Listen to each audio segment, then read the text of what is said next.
করুণা সিন্ধু দীনবন্ধু জগৎপদে গোপেশ গোপিকা কান্ত।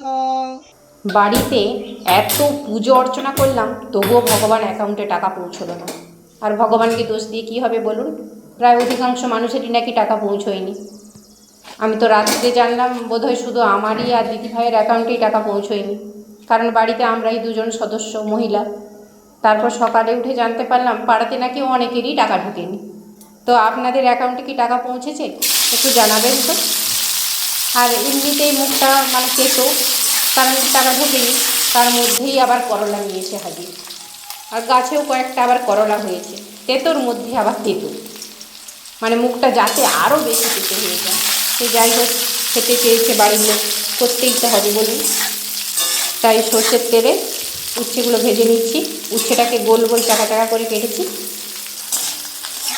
আর উচ্ছে জানেন তো সর্ষের তেলে ভাজলেই মানে তেতো, সর্ষের তেল দিয়ে রান্না করলেই ভালো লাগে। তো ভাজাও সর্ষের তেলেই করছি। লবণ আর হলুদটা মাখিয়ে নিয়েছি, তারপর উচ্ছেটা ভেজে নিচ্ছি। একটু লাল লাল করেই ভেজেছি। আর তারপর বাড়িতে বাগানে যে লাল আর সবুজ দু রকমেরই ঢেঁড়স হয়েছিল, তো দু রকমের ঢেঁড়স তুলে ভাজা করে নিয়েছি। আর ভাজার পরে কিন্তু লালটা আর লাল থাকবে না, তো যাই হোক সবুজই হয়ে যাবে। ভাজা করে নিয়েছি, ওটা ধোয়ার পরে কেটেছি। ঢেঁড়স সবসময় ধোয়ার পরেই কাটবেন, তাহলে মানে ঢেঁড়সের মধ্যে এই যেটা একটা পিচ্ছিল ভাব থাকে, ওটা খুব বেশি হবে না, আর কড়াতে কালোই করবে না সেভাবে। এই যে আমি ঢেঁড়স ভাজছি দেখুন, কিন্তু কড়াতে কালো করবে না। এই দেখুন কড়াতে একটুও জড়াইনি কিন্তু। ঢেঁড়সগুলো ভাজা হয়ে গেছে, ভাজার পর অনেকটাই কমে গেছে।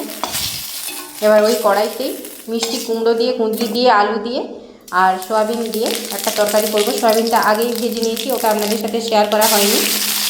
তো যাই হোক, জিরে আর পাঁচ ফোড়ন তেলের মধ্যে দিয়ে দিলাম।